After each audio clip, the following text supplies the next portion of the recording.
प्रतिभा सम्मान में सम्मानित किया जा रहा है। मेरा मानना है कि हर बच्चे में प्रतिभा होती है, 50% वाले में भी प्रतिभा होती है, नहीं तो विजय सिंह और धीर सिंह आपके बीच में नहीं रहते। तो अभिभावकों से मेरा एक निवेदन है कि आपके बच्चे इंटेलिजेंट हैं, उनको और धार दें और ऊंचाई तक पहुंचाएं। लेकिन बदकिस्मती से वो मेरे जैसा भी पैदा हो गया जिसके 50% आए हैं, उसको कोसे नहीं, उसमें तलाशें कि इसमें क्या प्रतिभा है और उसको भी मोटिवेट करें। मतलब सक्सेस प्राप्त करने के लिए बच्चा कब जाग जाए, कब वो सही डायरेक्शन ले ले, हम अभिभावक भी सोच नहीं सकते हैं। तो हमेशा अपने बच्चे के लिए पॉजिटिव रहें।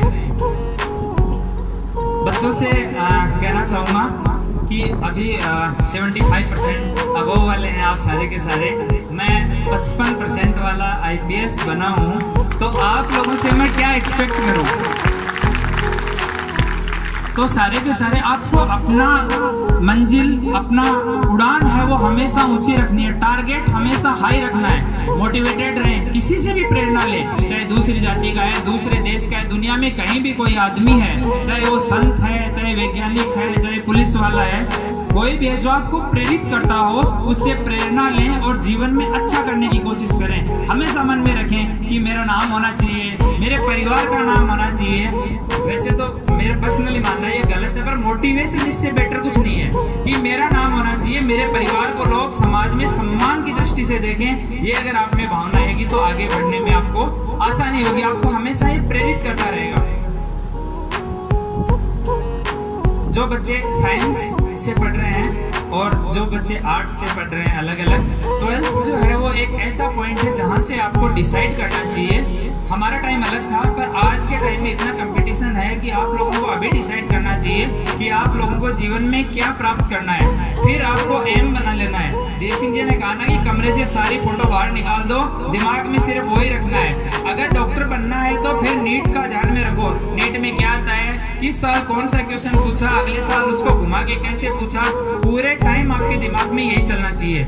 एक शुरू में हमारे मोटिवेशनल जो सर थे उन्होंने काफी अच्छी बात बताई, दिमाग के 2 पार्ट होते हैं। तो दूसरा वाला जो है चेतन है, उनमें जो हम सोचते हैं वो बिना हमारी जानकारी के उसमें जाता रहता है, और हम जो भी करते हैं पूरे दिन में वो हमें गाइड करता है दिन भर। चाहे मैं यहाँ खड़ा हूँ, मेरा बिहेव कैसा है, आपका बोलने का तरीका, आपका बैठने का तरीका, आपका मेहनत करने का तरीका, सब कुछ अचेतन मन से डिसाइड होता है। तो अपनी सोच है उसको एकदम क्लियर रखें अपने लक्ष्य के प्रति, बाकी सारी चीजों को हटा दें। धीर सिंह जी ने बोला वही मैं रिपीट नहीं करना चाहूंगा कि जब आप असफल होते हो ना, तो दुनिया आपको बताती है कि आप कौन है और हम आपकी क्या है।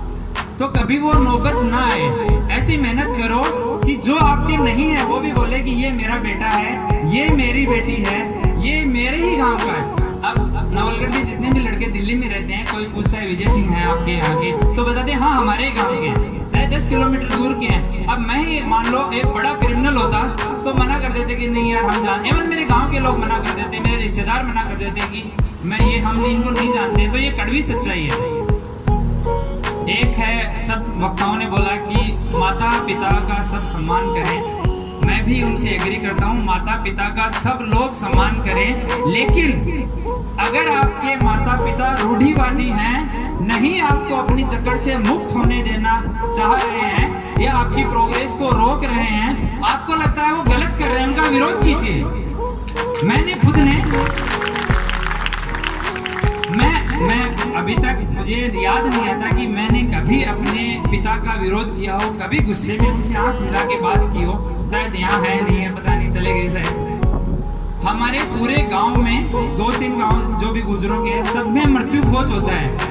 मैंने प्रण किया कि मैं बाल विवाह अटेंड नहीं करूंगा, मृत्यु भोज मेरे घर में तो होने नहीं दूंगा, हुआ तो मैं अटेंड नहीं करूंगा, और जो छुच्चक है वो मैं अपने घर में होने नहीं दूंगा और अटेंड नहीं करूंगा।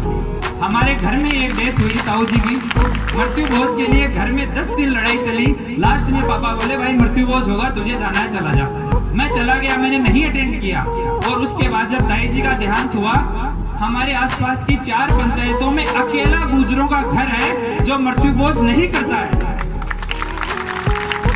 तो अगर गलत कर रहे हैं घर वाले, उन्हें हम नहीं बताएंगे, हम बाहर से सीख के आ रहे हैं, पढ़े लिखे, हमें लगता है हमें नॉलेज है, हम विरोध नहीं करेगा, कौन करेगा?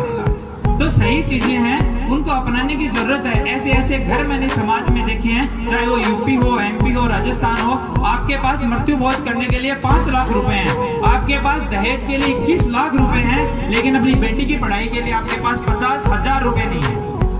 तो कैसे प्रोग्रेस करेंगे हम? जब हम साल में एक बार मिलते हैं तब हम बात कर लेते हैं, सुन लेते हैं, फिर चले जाते हैं, फिर वैसे के वैसे। हमें लगता है इस तरह से प्रोग्रेस हो पाएगी। एक शुरू में कार्यक्रम शुरू हुआ, बच्चियों को मैं स्पेशली बताना चाहूंगा, मानते हैं ना सबकी नारी शक्ति सबसे शक्तिशाली होती है, ये तो मानते हो ना? तो तुम आप लोगों में सब में पावर है, तो ये जो जकड़न आपके चारों तरफ घूंघट की, शादी की, ये वो, इनको तोड़िए, इनसे बाहर निकलिए।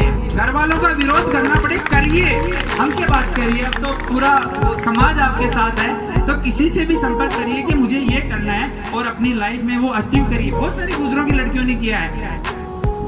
शुरू में बोला गया कि आगे वाली 3 जो लाइनें हैं वो बच्चियों के लिए आरक्षित हैं। आप लोगों का खून नहीं खोलता कि ऐसा हालत कर देंगे इन लड़कों का कि 5 साल के बाद प्रोग्राम होगा ना, तो ये बोलना पड़ेगा कि आगे वाली 3 लाइनें बहने लड़कों के लिए छोड़ देना। आपका खून खोलना चाहिए, आपको डबल मेहनत करनी चाहिए इनसे। और हम जो मर्द है ना, हम चाहे माइक पे कितनी भी बातें करें, प्रोग्राम में कितनी भी बातें करें, हम 12वीं तक आपके साथ निष्पक्ष भाव से शिक्षा में सब में योगदान देंगे। लेकिन 12वीं के बाद हमें पता है कि ये बेटा है, ये बुढ़ापे में सेवा करेगा, इसको भाई IIT या नीट की तैयारी करानी है, ये लड़की है ससुराल भेजनी है, तो MA करवा देते हैं, BEd करवा देते हैं कि जी क्यों पैसा खर्च करो, बेटी है चली जाएगी आगे लगना। ये भेदभाव हम लोग करते हैं। 10% लोगों की बात छोड़ दें, बाकी आम समाज में जो है ना उसकी बात है। तो 12वीं के बाद अगर लड़ाई करनी पड़े घर वालों से तो लड़ाई करिए। अपने कैरियर का सवाल है, आपकी लाइफ है, आपको जीवन में क्या करना है। आप चाहती हैं आप घूंघट निकाल के और जिंदगी भर चौकी चूल्हा करते रहें? जिस बच्ची को 90% है वो चाहेगी ये सब करती रहे। अगर कहीं पे भी आपको लगे कि घर वाले सप्रेस कर रहे हैं, उठिए, अपनी आवाज उठाइए और अपने लक्ष्य को प्राप्त करिए।